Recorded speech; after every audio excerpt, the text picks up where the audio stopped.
Olá, meus irmãos, graça e paz. Presbítero Gregório, trazendo mais um pedacinho do Maná dos Céus.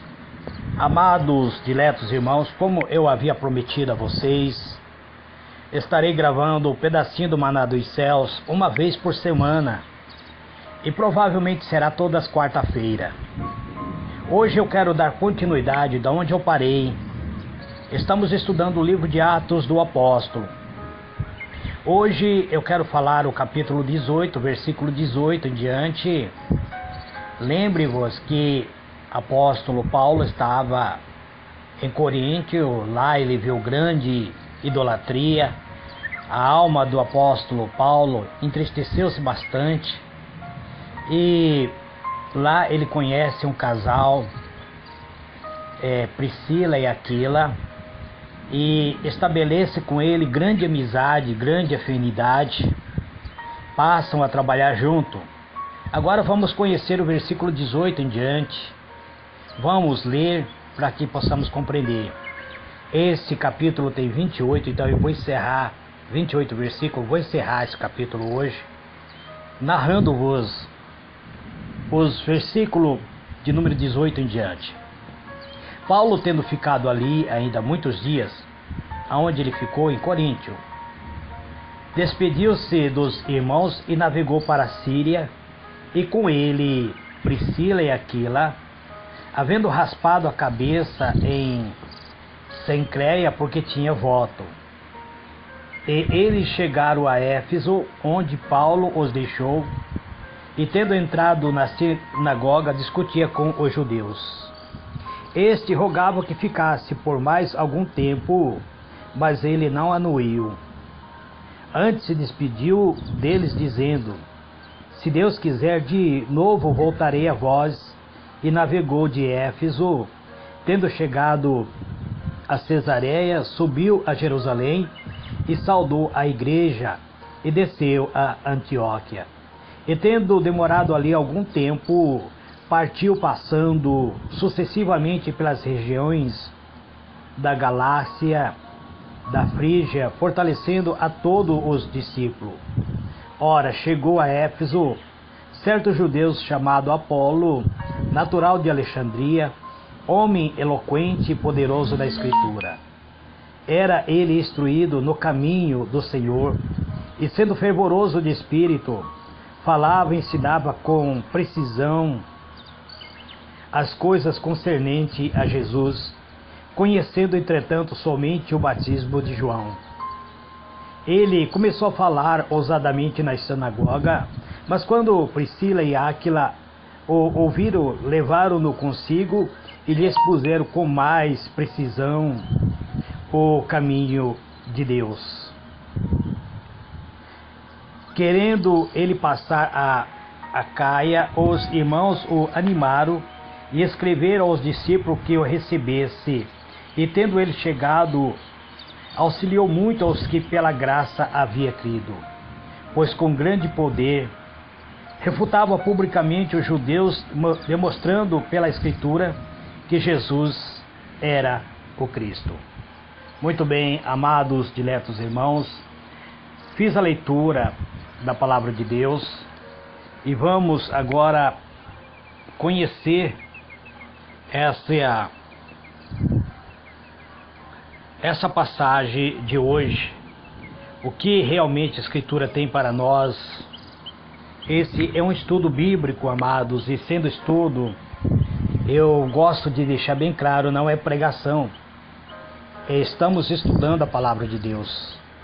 Muito bem, amados, este capítulo, ele traz-nos do versículo 18 ao 28, contando-nos alguns fatos, nos revelando alguns fatos. O apóstolo Paulo, ele deixa a cidade de Corinto e segue para Éfeso, onde já havia uma igreja estabelecida. Ele estava a caminho de Jerusalém, a fim de participar de uma festividade que provavelmente se aproximava. E a sua permanência em Éfeso foi muito breve. ele discursou aos judeus na sinagoga, e tão favorável foi a impressão exercida sobre esta ministração, que os irmãos de Éfeso insistiram para que ele continuasse seu trabalho entre ele. Porém, o plano do apóstolo era visitar Jerusalém. Este plano de visitar Jerusalém o impediu então de permanecer em Éfeso, mas ele prometeu que voltaria para eles se Deus assim permitisse. É isso que ele diz: querendo Deus, eu voltarei para vós. Atos 18, verso 21. Ele leva consigo 2 missionários recém-formados, que eram um casal, Áquila e Priscila.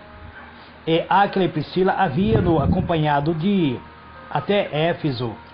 E o apóstolo agora os deixou ali para que continuasse o trabalho em Éfeso, para que estabelecesse realmente esta obra que havia começado. Foi por esse tempo que um certo judeu chamado Apolo, natural de Alexandria, um varão eloquente, poderoso nas escrituras, chegou também em Éfeso. Apolo chega logo após a partida do apóstolo Paulo. Portanto, Apolo não teve contato com o apóstolo Paulo. É isso que nos narra Atos 18, 24. Ele tinha ouvido a pregação de João Batista, recebido o batismo do arrependimento e era um testemunho vivo de que a obra do profeta não tinha sido em vão. O relatório que a Escritura apresenta de Apolo é que ele era instruído no caminho do Senhor. Ele era fervoroso de espírito, falava e ensinava diligentemente as coisas do Senhor, conhecendo somente o batismo de João. Atos do Apóstolo 18, 25. Apolo, na verdade, ele não havia conhecido o Senhor Jesus. Ele conhecia a história, ele conhecia o relato dos profetas e sabia da existência do Senhor Jesus por meio dos profetas, mas não teve um contato íntimo com o Senhor Jesus. Ele inclusive não conhecia o batismo do Senhor, que era feito no nome do Senhor Jesus. Enquanto esteve em Éfeso, Apolo começou a falar ousadamente na sinagoga. Entre seus ouvintes estava Aquila e Priscila, que, percebendo não ter ele ainda recebido toda a luz do Evangelho, tomaram-no consigo e com mais exatidão lhe expuseram o caminho de Deus. Isso é um trabalho missionário, amado. Quando você percebe que a pessoa que está iniciando numa missão não está trilhando um caminho ainda totalmente iluminado, é necessário que nós, que somos pregadores, venhamos acolher essa pessoa ensinando com exatidão o caminho da vida. Então foi por meio dos ensinos desse casal que ele obteve mais clara compreensão da Escritura e tornou-se um dos mais hábeis advogados da fé cristã.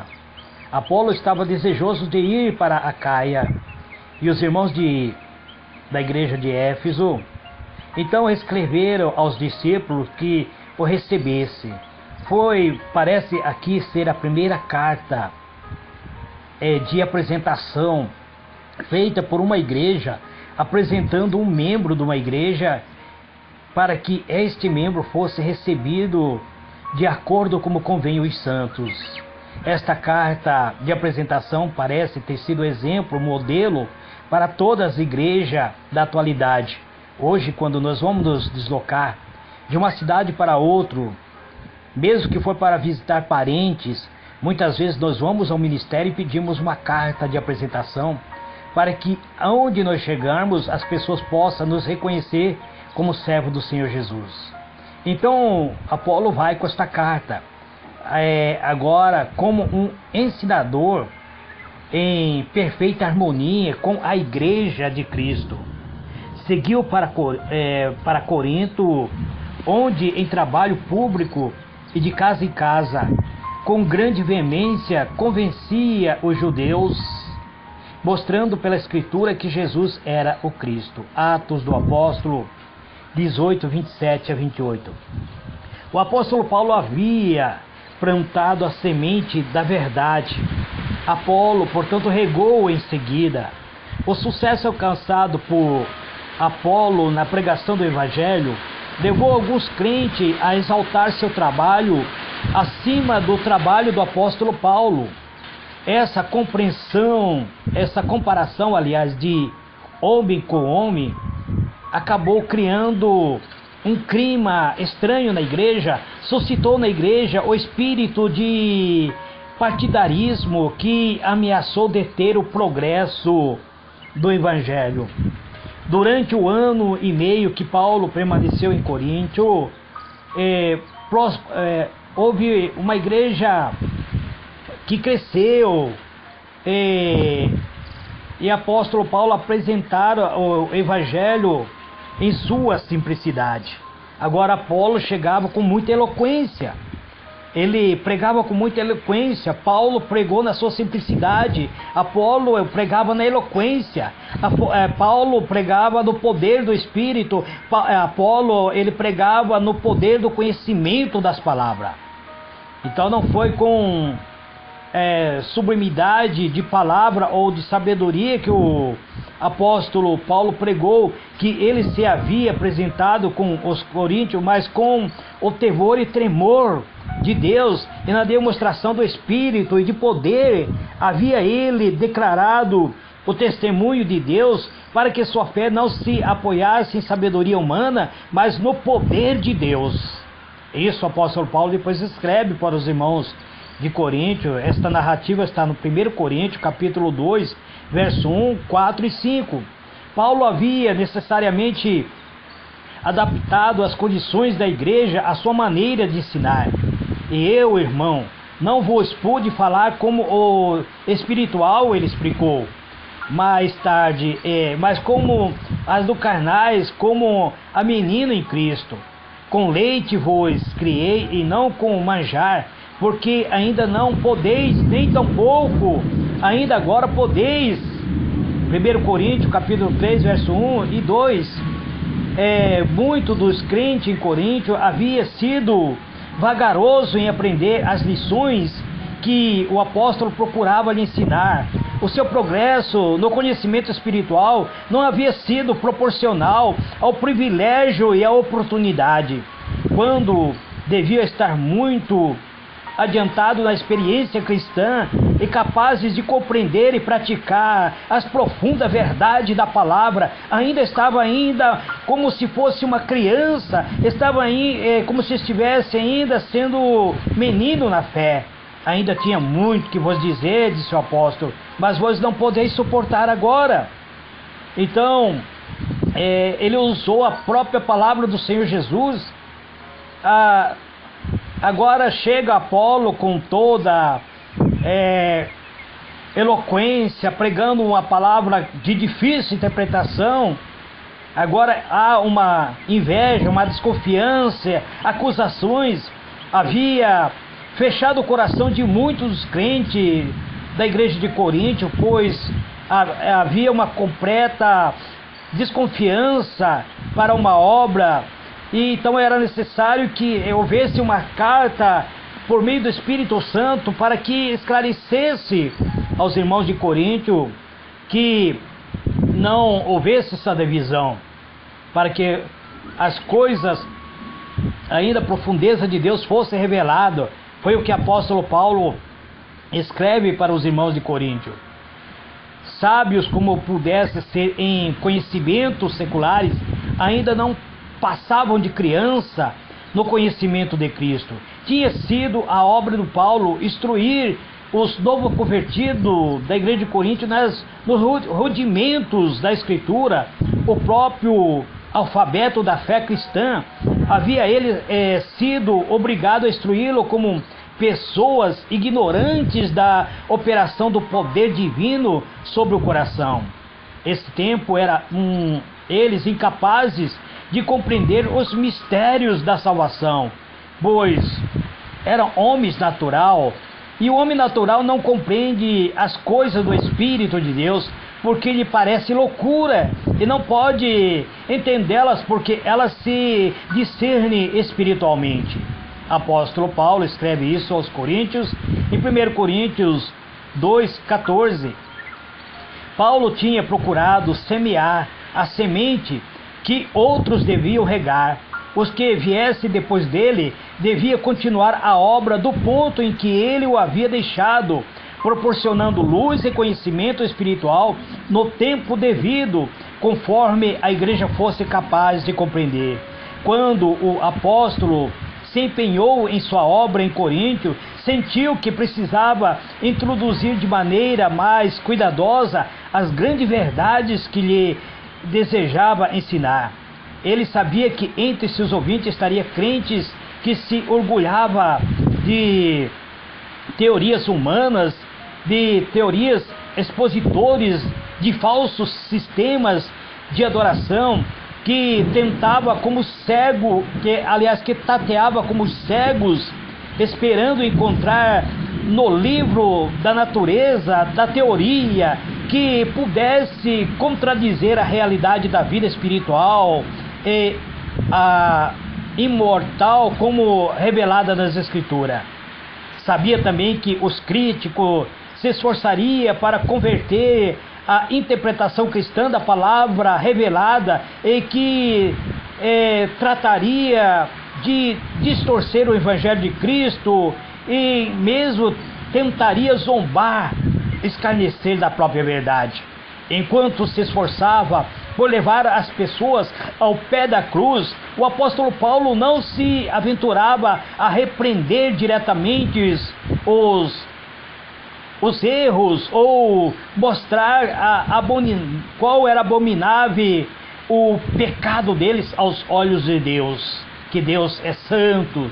Antes expunha diante dele a verdade, o objetivo da vida e procurava imprimir-lhe na mente as lições divinas do Mestre, a quais recebida os levariam do mundanismo e do pecado para a pureza e a justiça. O apóstolo Paulo então utilizou a própria palavra para que a palavra viesse fazer uma limpeza na alma dos seus ouvintes. O apóstolo frisou especialmente a piedade, que deveria ser praticado, a santidade que deveria ser alcançado, os que desejavam ser considerado digno de um lugar no reino de Deus. Almejava ver a luz do Evangelho de Cristo, afastando-lhe as trevas do Espírito, para que pudesse ver quão ofensivo era à vista de Deus suas práticas imorais. Por isso, a ênfase de seu ensino entre ele era Cristo, somente Cristo, e este que foi crucificado. Procurava mostrar que seus mais fervorosos estudos, a sua maior alegria devia ser a maravilhosa verdade da salvação, mediante o arrependimento para com Deus e a fé do Senhor Jesus Cristo. O filósofo se desvia da luz da salvação, porque ele expõe a filosofia, ele expõe somente a filosofia e não a vergonha do próprio pecado. As pessoas que são orgulhosas, que buscam na teoria, simplesmente na teoria ou na filosofia, continuarão com sua vida mundana, recusando-se a receber a verdade e tendo separar-se da própria verdade, não abandonando a sua idolatria terrena. Paulo viu que o caráter de Cristo precisava ser compreendido antes que os homens pudessem amá-lo ou contemplar a cruz com os olhos da fé. Nesse ponto deve começar o estudo que seria a ciência, o cântico dos remédios através de toda a eternidade. Somente à luz do Calvário pode o verdadeiro valor de uma pessoa ser avaliada. Enobrecido e influenciado pela graça de Deus, que muda a disposição natural do homem, o apóstolo Paulo mostra que os céus não seriam um lugar desejavelmente carnal, o seu coração natural não sendo santificado, não sentiria nenhuma interesse por essa pureza, por esse lugar puro, pelo santo lugar que é os céus, habitação de Deus. Se lhe fosse possível ele entrar, nada encontraria com o seu que lhe trouxesse prazer, pois se eles não se convertessem verdadeiramente, os céus seriam martírio para eles. A tendência que controla o coração natural deve ser subjugada pela graça de Cristo, antes que o homem caído esteja em condição de entrar nos céus e partilhar da comunhão com os anjos puros e santos que ali habitam.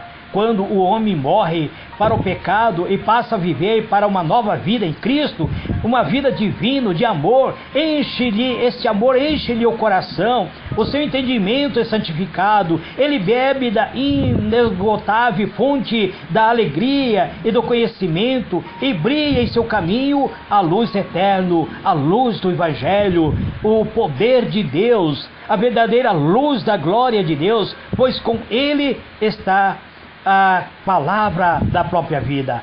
Paulo tinha procurado imprimir na mente dos seus irmãos de Coríntio o fato de que eles e os ministros que com ele trabalhavam eram apenas homens comissionados por Deus para ensinar a verdade, que estava todo a compreender da mesma obra e que igualmente dependia de Deus para alcançar sucesso na sua obra. A discussão que se levantou na igreja com respeito ao mérito relativo da diferente ministro não era do plano divino, mas sim foi resultado dos atributos dos corações carnais, dos corações naturais. Porque dizendo eu sou de Paulo e outro eu sou de Apolo, porventura não sois carnais? Pois quem é Paulo e quem é Apolo, senão ministro, pelos quais crentes, por o qual creste, aliás, e conforme o que o Senhor deu a cada um. Eu plantei, disse Paulo, Apolo regou, mas Deus deu o crescimento. Pelo que nem o que rega é maior do que aquele que plantou, mas Deus que dá o crescimento. 1 Coríntios 3, verso 4 e 7. Foi isso que o apóstolo Paulo escreve para os irmãos de Coríntio. Paulo que primeiro pregou o evangelho em Coríntio, então ele plantou, organizou a igreja, ele estabeleceu essa igreja, era a obra que o Senhor lhe havia designado. Mais tarde, pela direção de Deus, Apolo chega na igreja de Coríntio como sendo o obreiro ungido, recomendado por meio de carta, foi admitido para ocupar o seu lugar e para ocupar um cargo ali. A semente semeada devia ser regado, é isso Apolo devia fazer. Então ele seguiu a Paulo em sua obra a fim de dar instruções posteriores e ajudar a semente a se desenvolver. O apóstolo, aliás, o pregador chamado Apolo, alcançou grande êxito, o coração do povo, mas foi Deus que deu o crescimento, não foi o poder humano, mas o divino que atua para a transformação do caráter do ser humano. Apóstolo Paulo percebeu, quando ficou sabendo dos problemas concernentes, das discussões que estavam surgindo na igreja de Coríntio, ele decide escrever uma extensa carta para a igreja de Coríntios, explicando que ele não era maior que Apolo não era maior que ele, mas somente Deus é maior sobre todas as coisas. Deus acima de tudo. Deus é amor, Deus é paz, e é Ele que dá a verdadeira felicidade. É por meio dele que crescemos, através dele que crescemos, através dele que nós podemos vencer. Somente por Deus, através de Deus, amado, que podemos alcançar a grande salvação da nossa alma. Este, amado, é mais um pedacinho do maná dos céus que eu trago nesse dia de hoje. Na próxima quarta-feira estarei entrando no capítulo 19 de Atos do Apóstolo, e assim nós vamos aprendendo, amados. Eu vou deixar as quarta-feiras somente para a ministração do pedacinho do maná dos céus. Estarei fazendo a oração do entardecer, que estou em campanha, em busca da felicidade. Estarei fazendo a oração do anoitecer, que é uma oração para uma noite tranquila, mas nas quarta-feiras estarei me dedicando mais ao pedacinho do maná dos céus. Que Deus vos abençoe, que Deus traga luz, traga paz, traga alegria ao coração. Seja feliz, meu irmão, seja feliz, minha irmã. Que Deus vos abençoe. Amém e amém.